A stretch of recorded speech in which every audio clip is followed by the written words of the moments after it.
Hey, if you were a fan of U2 or if you're just kind of into oddball rock trivia, I think you will enjoy this video. Now, what I have on the screen right now that you'll see is it's the album Under a Blood Red Sky, but I have 2 copies of it, and there's a really interesting reason that I'm going to show you in a minute that even a lot of U2 fans I've talked to over the years don't know anything about this. And so I think you're going to find this pretty fascinating. Now, this concert is something that's kind of near and dear to a lot of people that live in Denver, Colorado, because the video version of this, the thing that kind of was really, really popular that a lot of people remember, was filmed at Red Rocks. Red Rocks is kind of this super famous amphitheater right outside of Denver, Colorado, in Morrison. And it's just right there in the mountains, and it's this incredible spot. And when I was growing up as a teenager, I saw so many concerts of this place. And it's just this place that everybody loves to play. And so U2, after their 3rd album, they'd had the album Boy, October, and then War. And that album War was kind of a make it or break it album for them.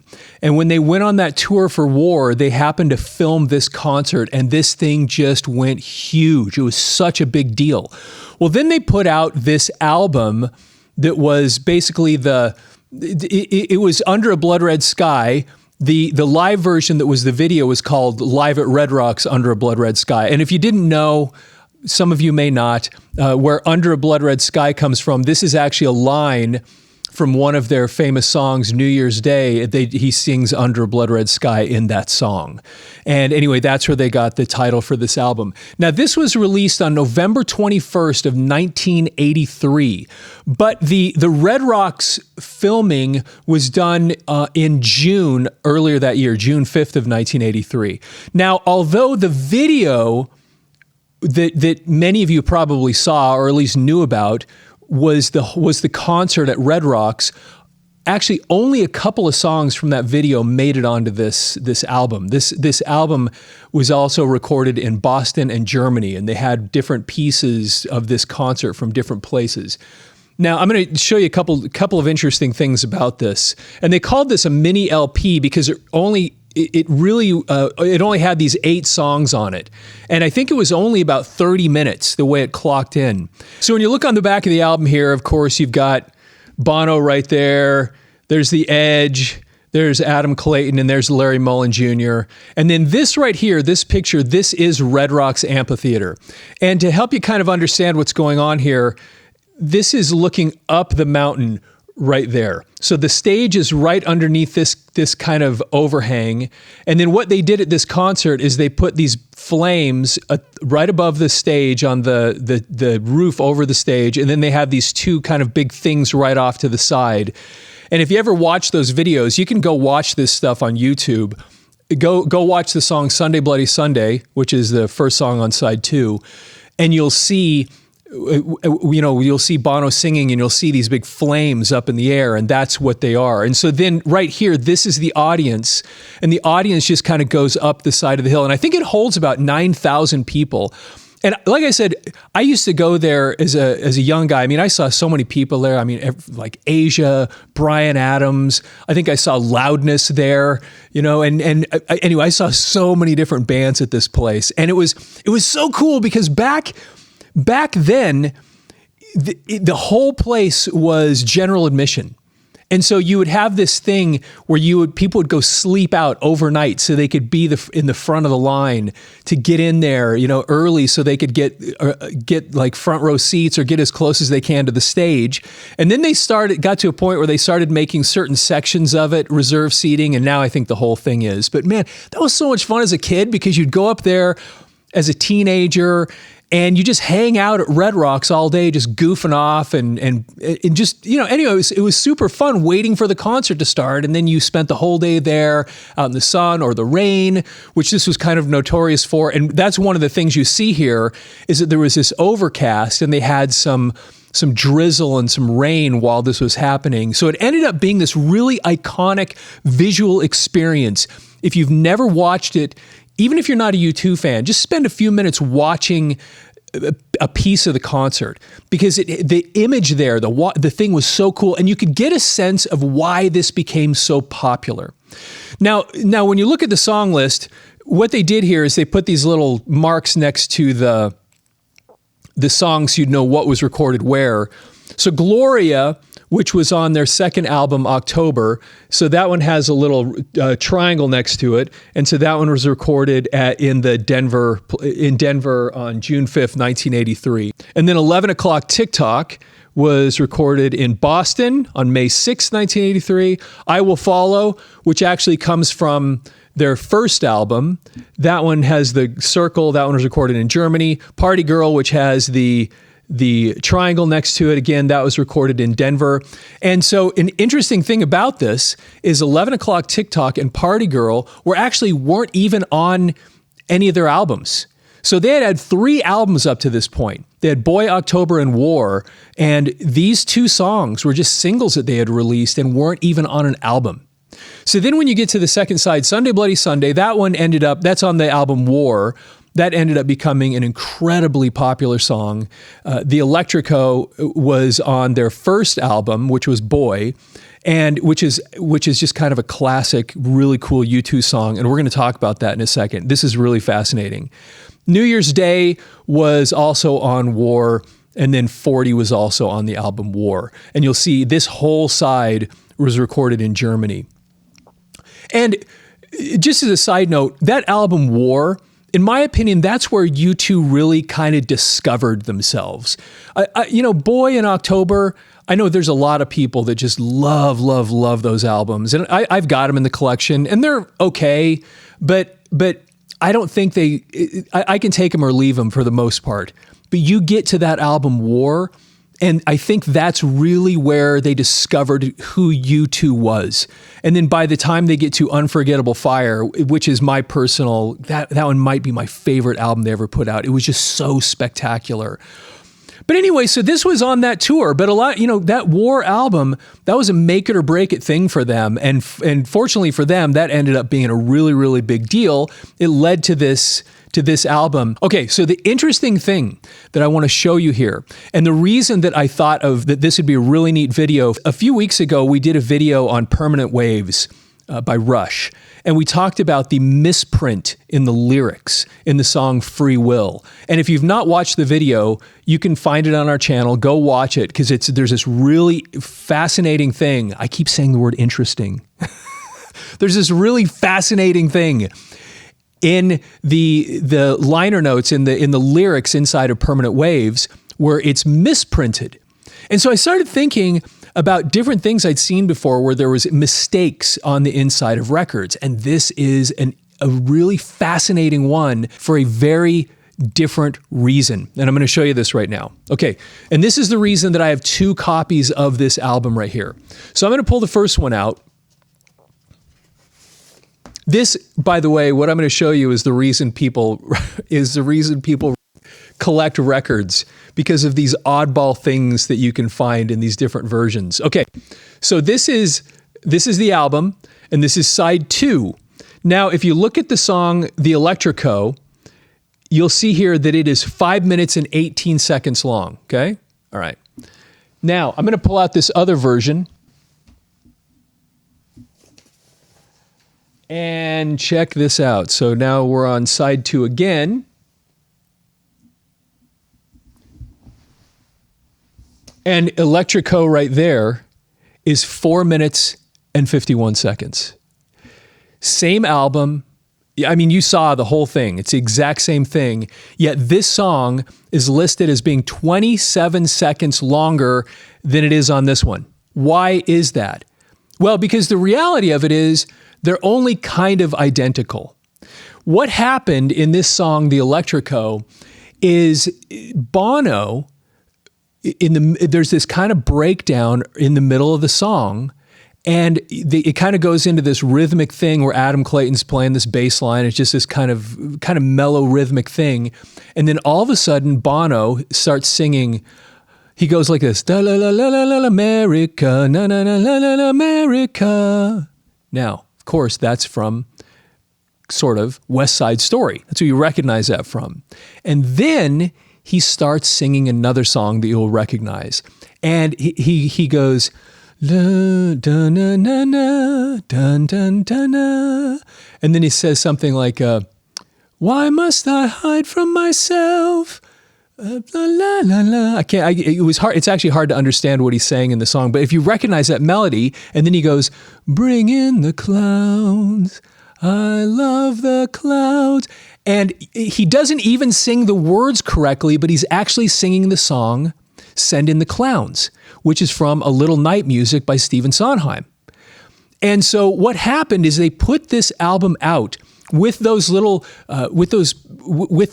his little improvising in the middle of that song, Electrico. He sings this little piece of a Stephen Sondheim song. They put the album out. Stephen Sondheim's publishing company finds out about it about a year later in 1984, and they have to go to court over it. And they settle for something like $50,000 just for putting 27 seconds of copyrighted music. And it's not even, all he did was sing kind of the melody of that. Didn't even get the words right. And so what they did is they literally went back in, cut the tape, took 27 seconds out, the whole part that comes from West Side Story and the whole part of Send in the Clowns. They removed all that stuff and then re-released it. And the only thing that's left from that whole little interlude is the very last part where he says, I love the clowns, but it actually sounds, what's so funny is it doesn't even sound like he's saying clowns. Hang on just a second, this will be really quick. With hundreds of videos on our channel now, we've made playlists to make it easy for you to find whatever the thing is that you're interested in. We have a playlist with all of our Rush videos, Kiss, Led Zeppelin, Van Halen. We have categories like 80s metal and even our popular magazine flip-throughs, where we go through page by page with Circus Magazine, Hit Parader, and others, all in 4K resolution. You'll find it all organized and ready to explore. Just click the playlist tab on our channel's homepage. All right, back to the video. It sounds more like he's saying crowds or clouds, which is, and so if you ever wonder why people on YouTube are so sometimes nervous about putting copyrighted stuff in their videos, because it can get that petty, where you have a little thing where they don't even sing the words right. They just this little bit of melody that they throw on top of their own recording in a live concert setting, and $50,000, thank you. I mean, it's amazing. But anyway, so if you've never heard that before, this album had to be re-released with a totally different mix of that song, of the song Electrico, because they had used a piece of copyrighted material that was barely, like I said, the melody was unmistakable for sure, but it was this tiny little piece, just a few seconds long, and they got this massive settlement that they had to do, and then re-release the album. And from what I understand, when they put the CD out, they had also removed it on there too. Now, I believe you can find examples of later years on YouTube where you can hear Bono actually singing the original stuff. So now, one of the things we do on this channel a lot, and you're also going to find this pretty cool, is we will go back and find references to different concerts and albums and reviews from back in the day when these things were first being released. And I found this cool little article, and just hang with me for a minute because there's a couple of fascinating things, especially if you're a U2 fan. You'll like this. This is a guy that wrote this review, and it came out January 31st of 1984. So basically, it's like 2 months after this album was released. And it was printed in Aurora, Indiana in the Journal Press. And it's a guy basically doing a review on this album. And there's some really fascinating things that this guy says in this article related to this. And he actually says something at the end of the article specifically about this song that I think is kind of ironic or kind of funny. So I believe you'll enjoy this. So this is called Sidetracked, and he just does this little review of this album. So here we go. He goes, "This one gets my vote for the live album of the year, and it's not even a full-length LP. If you enjoyed the last album by Irish rockers U2, War, you're gonna love this one. The sound clarity and pure rock energy level kicks the group's already excellent material over the rainbow. Under a Blood Red Sky, so titled after a key phrase from the hit New Year's Day on U2's last album, is only an 8-song mini album that sells for around $5, but every penny is well worth it. By the way, that's fascinating. You remember back then when you'd buy a record, and I think it was probably $5.98 when I bought it, but it's just so crazy thinking about that. And it's a totally different world that we lived in back then. And it was so fun having the physical copy of music because there were so many other things involved in that, in the experience of buying a record and listening to a record and opening it up and sharing with your friends and having people over. And I mean, it was such a cool time. Okay, so the live recordings are culled from tapes of the band's 1983 tours of America and Europe, with specific cuts from concerts in West Germany, Boston, and at the outdoor Red Rocks Amphitheater in Denver. 3 dynamic cuts open the A side, and that's before you even get to U2's more well-known hits. And so, yeah, that's what we're talking about here is you've got Gloria, 11 o'clock, TikTok, I Will Follow. And although Gloria and I Will Follow were pretty well known, the big hits were right over here, Sunday Bloody Sunday and New Year's Day especially. So let's see here. So Gloria is the first number, a driving and deliciously mixed cut from the band's obscure first album, and that is not correct. Gloria is actually from the second album, October. No, it's not a cover of the famous Van Morrison Shadows of the Night hit from the 60s. Right away on this cut, one notices a big difference in the production and engineering from the style of on 1983's great album, War. And it is true, on this album, you really get a further sense of just how important Adam Clayton is in that band. Because his bass lines were driving, they were rhythmic, and they were also melodic. They weren't just, a lot of bass players will kind of find themselves in the pocket. They'll find whatever key they're in, whatever the guitar's doing, and they'll just kind of play along and help drive it along. That's not what he did. Especially listen to the song New Year's Day. Bum, bum, bum, bum, bum, bum, bum, bum, bum, bum, bum. I mean, he was basically creating these little rhythms, and with Larry Mullen Jr., they're building this moving foundation. It's a foundation, but it's got this moving groove that enabled the Edge to create his soundscapes over the top of it. Because if you listen to what Edge did with his guitar playing, and New Year's Day is a great example of this, he was creating a soundscape.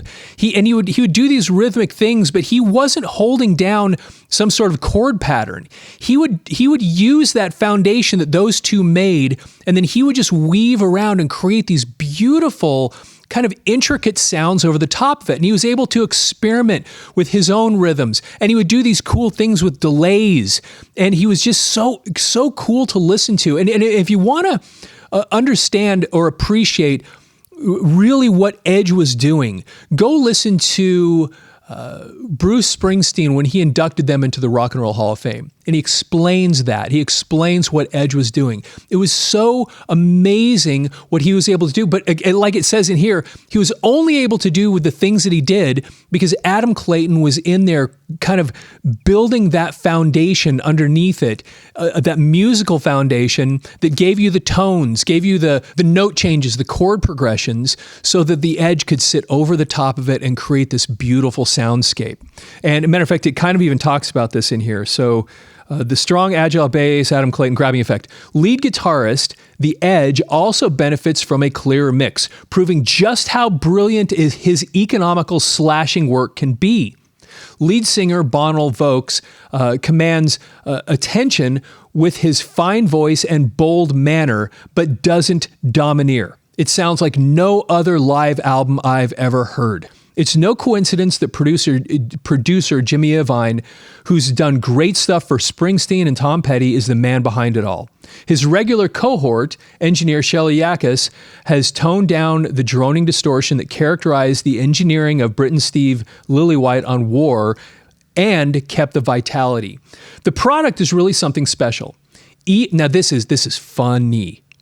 Even the diseased programmers in the cesspool of FM radio have had to make room for better than half the cuts on this mini LP. Side 2 contains Sunday Bloody Sunday and New Year's Day, two of the bigger singles in the business last year. Sunday's anguished tone and political religious message for peace have more kick than ever. It may not be an Irish rebel song, as Bono is careful to explain in his introduction, but it sure as heck is revolutionary. And that's kind of become a legendary thing that Bono says at the beginning of that song, where he says, "This is not a rebel song. There's been too much talk about this next song. Maybe too much talk. This is not a rebel song. This is Sunday Bloody Sunday." If you're familiar with U2, you have heard that line before. And that's in the recording here of this song. So let's see here. And then here we go. This is the part that ties into what we were just saying that I think is actually almost comical. The Electrico is another more obscure early cut that takes on new life in live performance.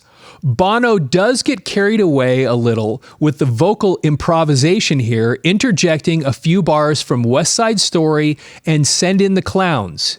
But he's never in danger of becoming another annoying Robert Plant type. Because Robert Plant, of course, was the consummate improvisation. You know, when you look at that early Led Zeppelin stuff, or look at all their live stuff that they did, and the interplay between Jimmy Page and Robert Plant. I mean, it was improv, and he was throwing all kinds of stuff around. And so, but what I find really kind of comical about this is here is a guy reviewing the album that basically says, why did they have to put that in there? Wasn't even good. It's like he got so carried away putting in West Side Story and Bringing the Clouds.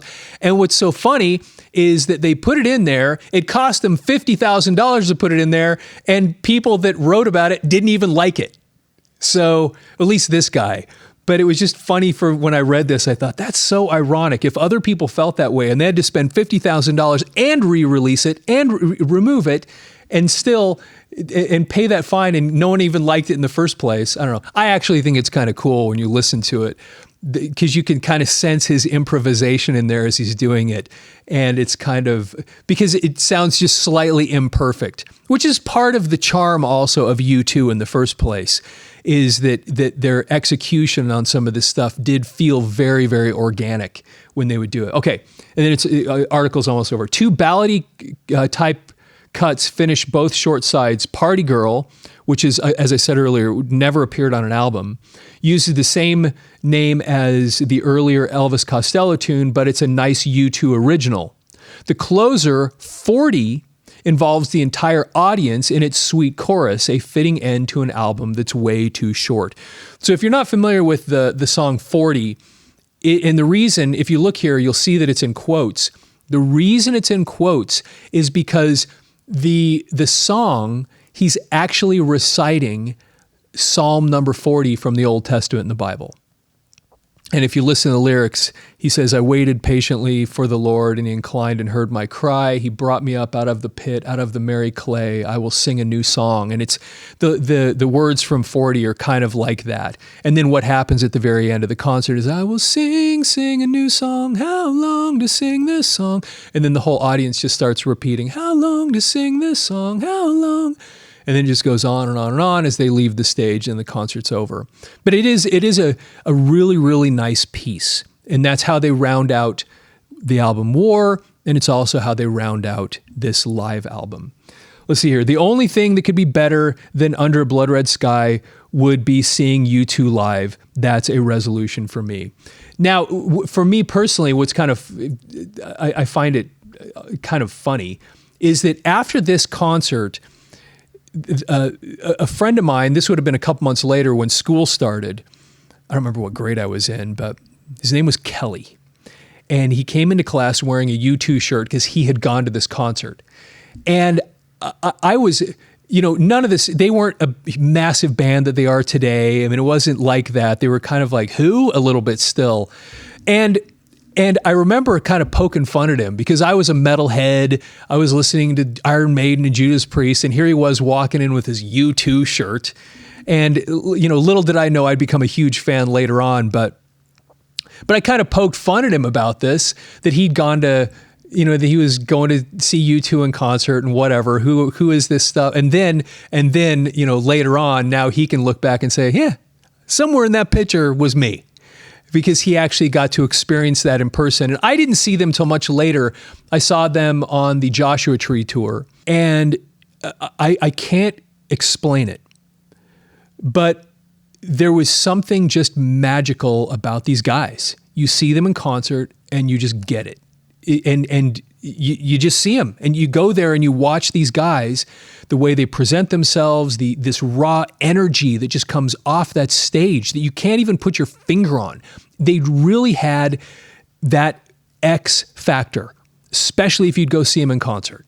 And I think a lot of people that have seen them could attest to that. And this was an example of it. For some reason, this live show, this album just exploded. And when that live concert was played, I think they broadcast it originally and then it was put out on a videotape that you could buy. And it was so big, and they just became notorious from it. And Red Rocks, which was already famous, just became that much more famous because this important album was partly recorded there, but especially the video, that concert. And then you watch that and you just think, I don't know what it is about this, but I can't stop watching these guys. They just have this magic about them. They just had that X factor. And then that resulted, obviously, they stuck around for so long. I mean, I think they're still around. Of course they are. I mean, they just played down in Vegas a couple hours from here not that long ago at the Sphere. But they just became legends. And it was fascinating to watch the trajectory of their career from the early days all the way through, all the changes they made, the different styles, the different sounds, and they just kept putting out really good stuff. So anyway, I thought you'd find this kind of interesting. Not a lot of people that I've spoken to even know about this at all, that this had happened, that there was a settlement that they had to do, that they had to pay money because of this, and it was all over copyrighted music. Hey, I hope you enjoyed that. If you're not following the channel already, please follow the channel, like the video, and I'd love to hear your comments if you ever saw them in concert. Did you know about this? And what did you think also when you compare those two versions? What do you think about his improv, putting that West Side Story and that Stephen Sondheim stuff in there? Or is it better without it? And with that, have yourself a fantastic day.